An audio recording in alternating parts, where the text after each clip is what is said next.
Hi guys, my name's John. So today we're going to be learning how to test hard water.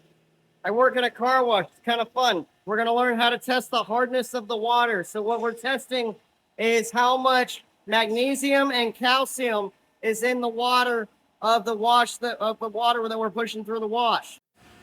How's it going, guys? This is Chris Nunn. He's our general manager here.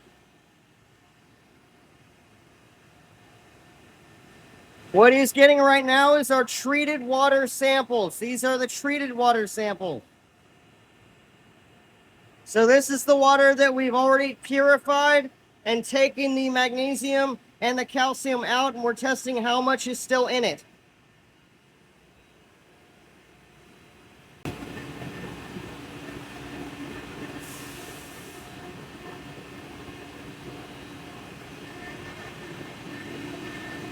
Always rinse your vials first. Make sure you lose any contaminants that might be in there.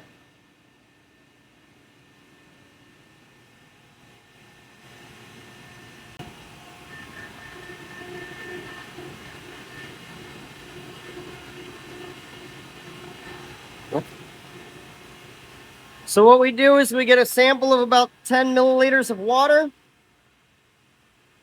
and then we drop in this powder. What exactly is this powder, Chris? This powder is our reagent. What this does, it'll show us if it's pink, that means the chlorine level is high. If it's blue, that means there's no chlorine. Now this is post-treated water, so it should turn blue instantly when I put this in there.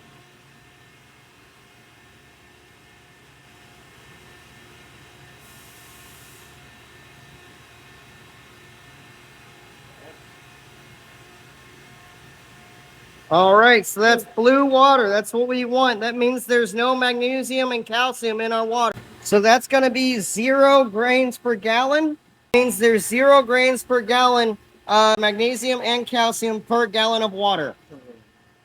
Then, like God said, you gotta rinse your vials again. Rinse your vials. Always rinse your vials.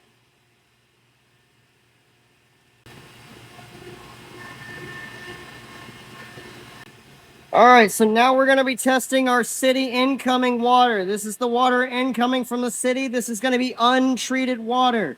So you're basically going to see exactly how much of it we get to remove every week. And you get to see how pure we're making the water that we're putting on these cars.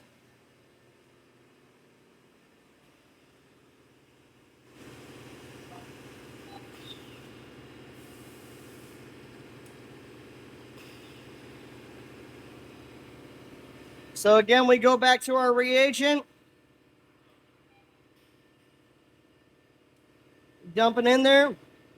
Now this is untreated water, so the water should be kind of pink when we dump the reagent in there. What we're going to do now is put in some drops of a titrate solution.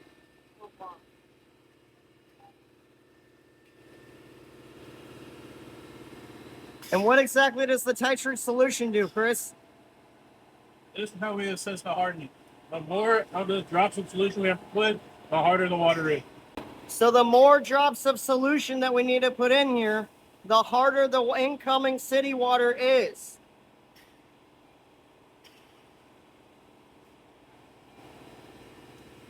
You see Chris is doing a violent shake with it every time he does a drop. That's just to make sure it swirls all the way around in there. Really gets that compound doing what it needs to do.